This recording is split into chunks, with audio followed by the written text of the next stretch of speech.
Hello friends! To help me stay motivated this week, I'm going to be showing you guys how I get my homework done. I'm starting off with a script of a scene from The Odd Couple by Neil Simon, a play that I've been assigned in my Acting for Non-Majors class. To help me memorize it, I am separating out the beats, or the changes in mood, and I'm taking notes on the different tones that my character has throughout the conversation that I've been assigned. Once I'm done taking notes, I'm going to read through the scene one more time and then move on. Now I'm getting to work on one of my favorite classes this semester, my abnormal psychology class. I've got my lecture notes in hand and I'm reading the textbook and going over my lecture notes, expanding on them and highlighting and underlining important terms and stuff like that. Usually I do this the other way around, where I take textbook notes and then adjust them during the lecture, but I was really lazy this week and didn't touch the textbook until now.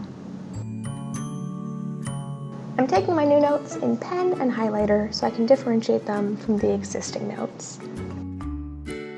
As you can see, my notes are really sloppy, so I like to rewrite them to make them aesthetically pleasing with happy titles that distract from more difficult topics like depression and mood disorders.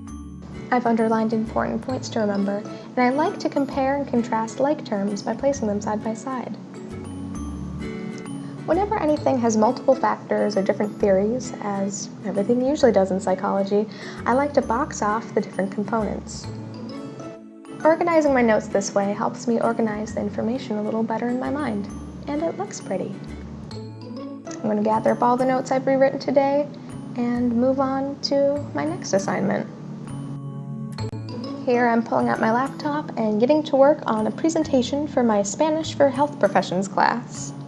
I'm going to be teaching my classmates in Spanish about EMDR, this really interesting new treatment for PTSD that's also worked with anxiety, panic attacks, addiction, and eating disorders. Here you can see me heading off my page and going to Google Translate, which I do not recommend. I only use it for spot checking when I know what I'm doing.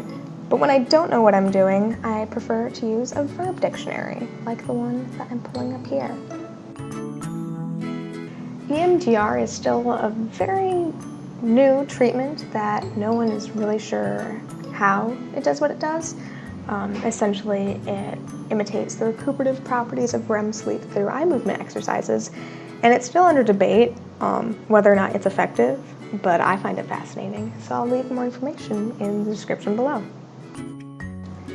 That's all the homework I have for today. I hope you guys enjoyed that, maybe were motivated to do your homework, or just felt vicariously productive through that. But thank you for watching, and I'll see you guys next time.